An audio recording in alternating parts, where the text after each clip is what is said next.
Mga ka-Republic, piyestang-piyesta pa rin ang atmosphere sa bakuran ng mga mag-aalak matapos padapain ang Tok-N-Tek sa Game 7 sa natapos na final series. Muling umalingaw ang sigaw na never say die.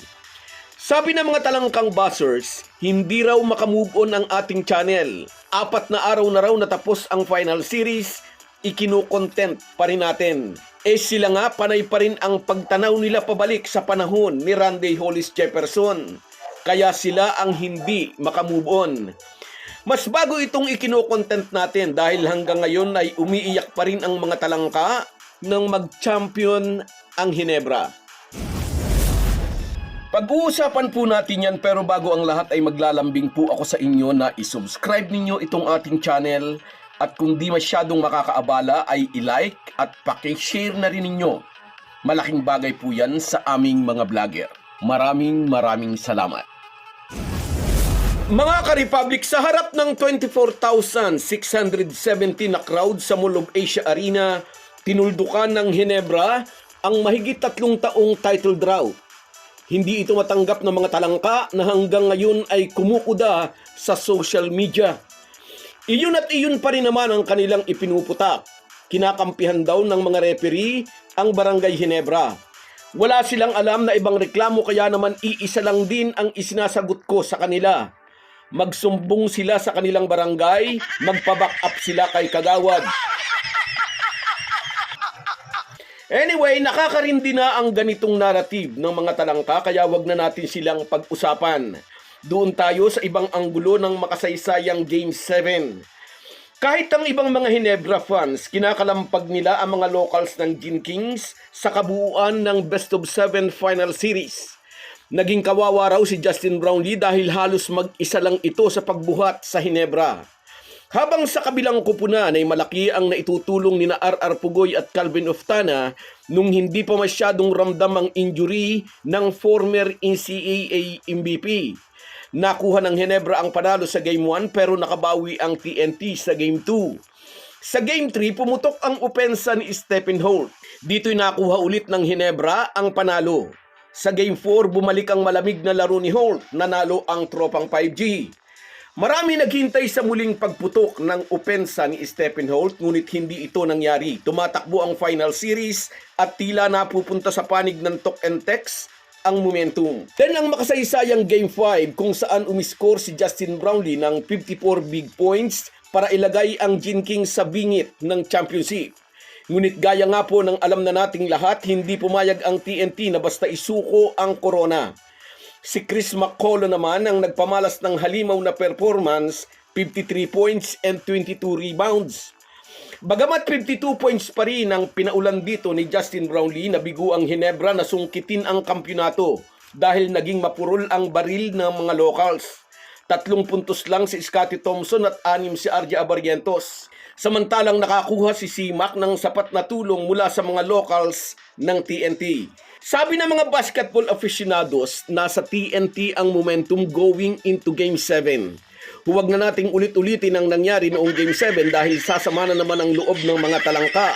Alam na naman natin ang nangyari. Pinadapa nga ng Ginebra ang Tok-N-Tek sa harap ng 24,670 na crowd sa Mall of Asia Arena. Nauna nang lumabas ang 670 na fans ng TNT, naiwan ang 24,000 na fans ng Ginebra para saksihan ang awarding ceremony. Anyway, throughout the whole final series, kahit ang mga Ginebra fans ay binabas si Stephen Holt. Wala na raw itong naikukontribute sa opensa liban noong Game 3 kung saan nagpaulan ito ng sunod-sunod na tres sa first quarter. Dapat daw i-trade na ito, pasibati na, palitan na ng bago. Sa ating opinyon, malabong mangyari na papakawala ni Tim Cone si Stephen Holt.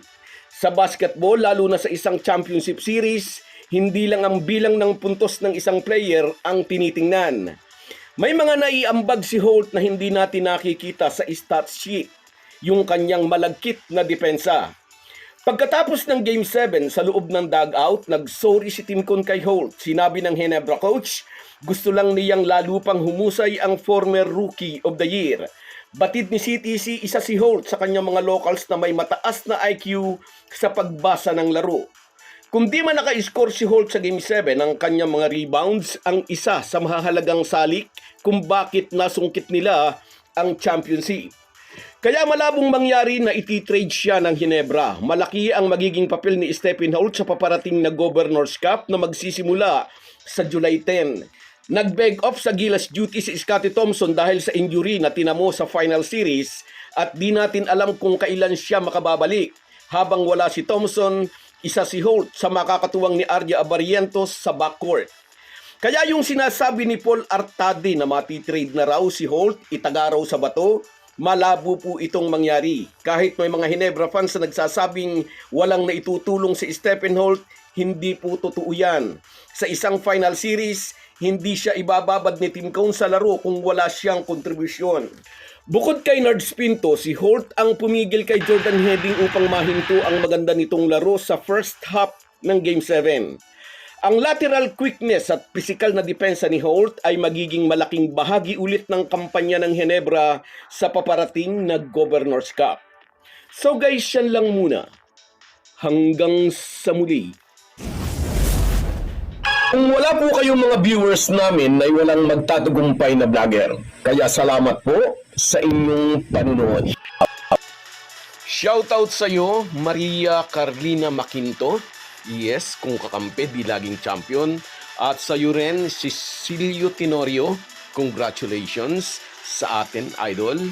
At sa iyo rin, Arago Mercy. Diyan sa Oman, asawa ito ni Kabady Vlog. Sa iyo rin, Norman Flores. Hindi ako iniiwan ito kahit anong mangyari. Salamat, idol. At sa iyo rin, Anthony Aguilar. Ganyan talaga ang mga critics. Yes, sa iyo rin, Delber Arumin. Oo nga naman, yung mga talangka, ang dadaldal. At sa iyo rin, Rans Matio. Ang laki na ng ipinalit, nagrireklamo pa. At sa iyo rin, Ascension Divina Gracia.